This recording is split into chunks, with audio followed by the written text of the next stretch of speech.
Hello dear students. In the beginning of this video, I would like to welcome you all. Today we are going to discuss the activity language study that has been given on this lesson 1.5, its first flight. Dear students, I would like to request you that you need to watch this video very carefully and attentively so that you will never miss an important information that is going to be given in this video. Now look at the question or activity language study. I am going to read. There are words that have the same pronunciation but differ in spellings. इंग्रजीमध्ये असे काही शब्द असतात त्याचे spelling वेगळे वेगळे असतात परंतु उच्चार सारखे असतात. They are called homophones. They are called homophones. The words which have same pronunciation but different types of spellings are there. Such types of words are called homophones. अशा प्रकारच्या शब्दांना आपण काय म्हणतो? होमोफोन्स म्हणतो. For example, fair and fare, no and know. See that two examples have been given here for our comprehension. Fair and fair. Here we can find that the spellings are different. There are spelling different used in these words. F-A-I-R, F-A-R-E. But the pronunciation of these two words is same. दोन्हीचेही pronunciation किंवा उच्चार कसे आहेत? Same आहेत. Once again look at this next example, no and no. या ठिकाणी सुद्धा उच्चार सारखे आहेत परंतु स्पेलिंग वेगळे आहेत. अशा शब्दांना आपण इंग्रजीमध्ये काय म्हणतो? homophones. We call these words homophones. Now look at the next explanation. Sometimes the words have the same spellings and pronunciation but can have different meanings in different situations. एखाद्या वेळेला काय असते की the words have the same spellings. Spelling सारख्याच असतात and प्रोनाउन्सिएशनसुद्धा कसे असतात? सारखे असतात. परंतु have different meanings in different situation. परंतु त्याचा वापर करत असताना वेगवेगळ्या ठिकाणी त्याचा वेगवेगळा अर्थ होतो. म्हणजे या ठिकाणी बघा, शब्द सारखे आहेत, स्पेलिंग सारखे आहेत, उच्चारसुद्धा सारखा आहे, परंतु त्याचा उपयोग कसा होतो यावरून त्याचा अर्थ बदलतो. Now look at the examples given here. They are called homographs. त्यांना आपण काय म्हणतो? होमोग्राफ्स म्हणतो. See that there is a slight difference between this two words, homophones and homographs. Homophones are having same pronunciation but different spellings, whereas homographs have same spellings and same pronunciation. ठीक आहे. For example, watch and watch. Here, watch and watch, there are two words given here. Spelling is same, pronunciation is same, but the meanings are different. पहिल्या वॉचचा अर्थ या ठिकाणी observe घेतलेला आहे तर दुसऱ्या वॉचचा अर्थ या ठिकाणी पोर्टेबल घेतलेला आहे. It means what? Such types of words और examples that we find in English language are called homographs. They are called homographs because they have same spellings, same pronunciation but the different meanings. Okay, now look at the example here. या ठिकाणी watch या शब्दाचा एक अर्थ observe दिलेला आहे, दुसऱ्या watch शब्दाचा अर्थ पोर्टेबल किंवा टाईम पीस असा दिलेला आहे. नंतर एक्झाम्पल दिलं आहे बघा, फेअर. या ठिकाणी फेअर शब्द दिलेला आहे. Not very good, not very bad. एखाद्या शब्दासाठी वेगवेगळे अर्थ आहेत, स्पेलिंग सारखे आहेत, उच्चार सारखे आहेत, तरी वेगवेगळे अर्थ आपल्याला या ठिकाणी पाहायला मिळतात. Means we get different types of meaning for same words having same spellings. या ठिकाणी पहिला फेअरचा अर्थ दिला आहे not very good, not very bad. दुसऱ्या फेअरचा अर्थ दिला आहे an exhibition and sale of items. आणि तिसऱ्या फेअरचा अर्थ दिला आहे of complexion, skin tone. Okay, means homographs आणि होमोफोन्समधला एक अर्थ समजून घ्या. होमोग्राफ्समध्ये शब्दाचा उच्चार सारखा असतो, स्पेलिंग वेगळे असतात, अर्थ वेगळा असतो. तर होमोग्राफ्समध्ये शब्द सारखेच असतात, उच्चारही सारखा असतो, परंतु वेगवेगळ्या सिच्युएशननुसार त्याचे अर्थ बदलतात. एक नोट या ठिकाणी दिलं आहे. That note is very important to be taken into consideration. Homophones and homographs are together known as homonyms. Okay, try to understand and try to clarify the concepts related to this topic. आपण एक प्रयत्न करायचा आहे की तिन्ही प्रकारचे शब्द या ठिकाणी दिले, होमोफोन्स, होमोग्राफ्स अँड होमोनिम्स. स्पष्ट समजून घ्यायचं आहे की होमोफोन्स अँड होमोग्राफ्स या शब्दांनाच आपण काय म्हणतो? होमोनिम्स म्हणतो. होमोनिम्स काय वेगळे नाहीत according to the given information here. म्हणून फोन्स या शब्दाचा अर्थ sound.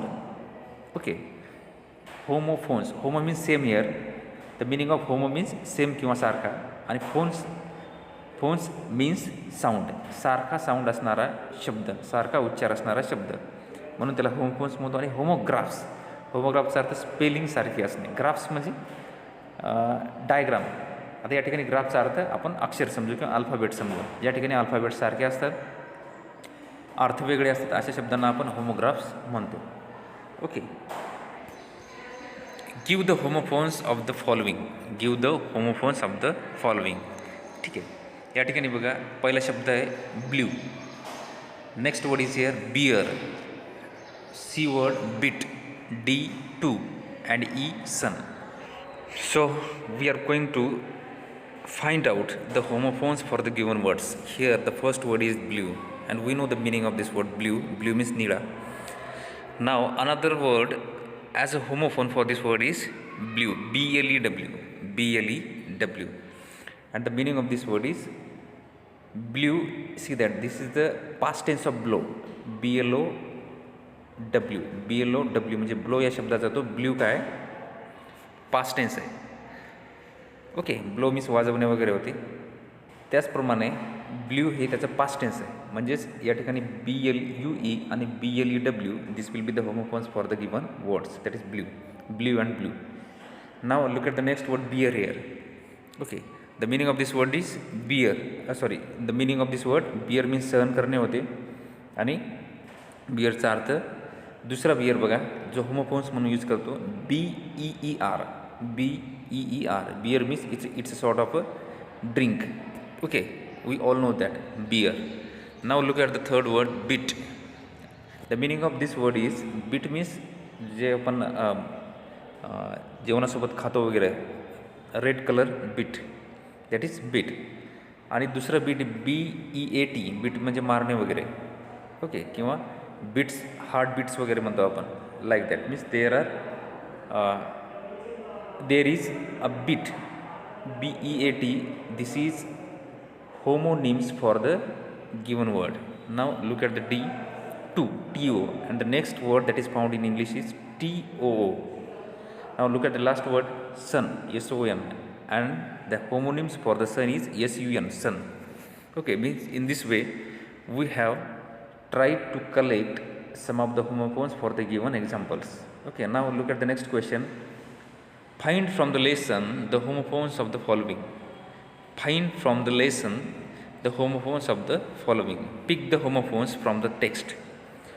Now see that there are 10 words given here, and we have to find out homophones for the 10 words. But these all types of homophones should be picked out from the lesson. जो वरती lesson दिला आहे 1.5 his first flight, या लेसनमधून हे सगळे आपल्याला शब्द निवडायचे आहेत. ओके. समजा आपण लेसन वाचलाही नाही, ओके, तरी आपण कसे काय सोडू शकतो बघू आपण. जनरली आपल्याला हे पाठामधून शोधूनच लिहायचे आहेत, परंतु आपल्याला जे माहीत आहेत त्या होमोफोन्सनुसार आपण या ठिकाणी आपल्याला किती मिळतात बघू आपण. या ठिकाणी पहिला शब्द दिला आहे सी, त्याला दुसरा शब्द S-E-A, सी समुद्र. नंतर या ठिकाणी दिला आहे वूड, आणि दुसरा जर आपल्याला होमोफोन शोधायचा असेल तर W-O-U-L-T, वूल्ड. Then there, T-H-E-R-E. दुसरा देअर T-H-E-I-R. ओके. सीन, या ठिकाणी हा सीन दिला आहे. नंतर S-E-E-N, seen. Okay. Means there are various types of simple words, means that we know already. We know that these words should be used here as homophones for the given 10 words, but the instruction is given here that we have to find out all these words from the text. So we have to go through the lesson and then complete this activity. Okay, now look at the next activity or the question. Explain how the underlying homographs differ in meaning. Explain how the underlying homographs differ in meaning. Now there are two examples given here and two homographs. Okay, two homographs means two words have been given here and they differ in meaning. त्याचे दोघांचे अर्थ वेगळे आहेत, तर ते कसे आहेत. Now look at the first example. He saw his two brothers. He saw his two brothers. Now here sawचा अर्थ पाहिला, मीन्स सीचा सेकंड फॉर्म काय किंवा पास्ट टेन्स काय, सॉ आहे. He saw his two brothers, त्याने त्याचे दोन भाऊ पाहिले. म्हणजे या ठिकाणी आपण जर एक्सप्लेनेशन द्यायचं झालं, if we want to give the explanation for the first question, then we can say that it is the past tense of see and the meaning of this word is pahila, like this. Now look at the next question or next example. The woodcutter cut the weakened branch. The woodcutter cut the weakened branch with his sharp saw. Once again there is a word having same spelling, saw and saw, but we can see that these two words differ in meaning. पहिल्यामध्ये आपण आधी सांगितलं की सीचं past tense काय आहे, सॉ आहे, परंतु या ठिकाणी SAW हा सॉ जे दिलेला आहे याचा अर्थ होते करवत, म्हणजे कापणारी जी वस्तू असते, कटर, वूड कटर. ओके, त्याला आपण म्हणतो SAW, सॉ, करवत. म्हणजे या ठिकाणी it has been used as a noun here and the meaning is also different from the first word. पहिल्या शब्दाच्या अर्थापेक्षा हा शब्द वेगळा आहे, म्हणजे explanation can be given like that. We can say that here is a blank space and we have to explain how it is different from the second one.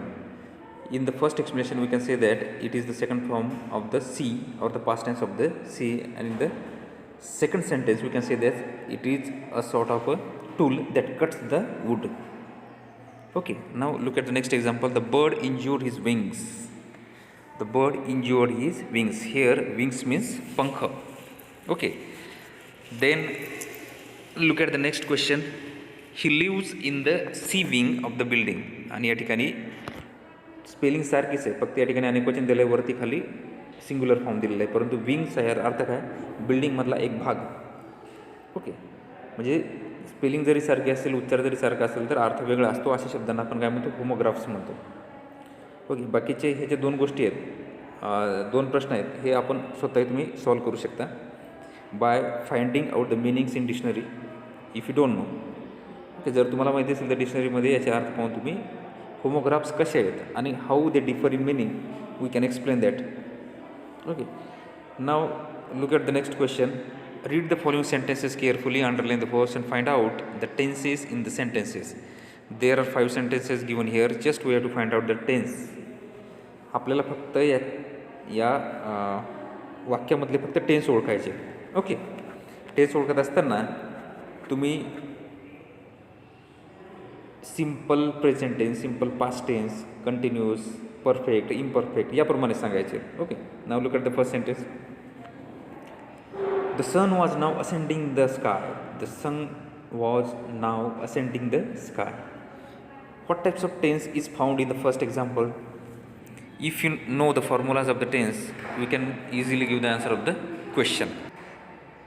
Now look at the third question. Read the following sentences carefully, underline the words and find out the tenses in the sentences. Now look at the first question. The sun was now ascending the sky. The sun was now ascending the sky. In this sentence, continuous past tense is seen. या वाक्यामध्ये continuous past tense हे दिसतो आपल्याला, because the formula of continuous past tense is that is subject plus was were plus VING plus O. Okay, and we have been instructed to underline the verbs, therefore we are going to underline the word ascending here. या वाक्यामधला ascending हा शब्द आपण underline करू. Okay, because it is used as a verb here. Now look at the next question. Still they took no notice of हिम. या वाक्यामध्ये आपल्याला साधा भूतकाळ पाहायला मिळतो, कारण की या ठिकाणी आपण we have taken the second form of took, second form of take, sorry, टेकचं दुसरं टूक या ठिकाणी घेतलेलं आहे. It means what, it is in simple past tense. Now look at the third example. She is standing on a little high hump on the plateau. In this sentence continuous present tense is seen. या वाक्यामध्ये चालू वर्तमानकाळ आपल्याला पाहायला मिळतो, because the formula of continuous present tense is that yes plus MSR plus VING plus object. सगळ्यात महत्त्वाची गोष्ट, the most important thing is that if you want to learn English, if you want to have mastery over English, the basic to learn English is that tense. सगळ्यात महत्त्वाची गोष्ट tense आहे, कारण की टेन्सशिवाय आपल्याला इंग्रजी समजणं जवळपास कठीण आहे. Okay, now look at the fourth example. He lean out eagerly. He lean out eagerly. In this sentence simple past tense is used, आणि या वाक्यामधला जो क्रियापद आहे तो आहे lean. Okay, now look at the last question. He just felt dizzy. He just felt dizzy. या वाक्यामध्ये फेल्ड हा वर्ब आहे आणि या ठिकाणी फील या शब्दाचा दुसरा रूप यूज केलेला आहे. It means what, it is also written in simple past tense. Okay, means in this way we have tried to wrap up today's activities.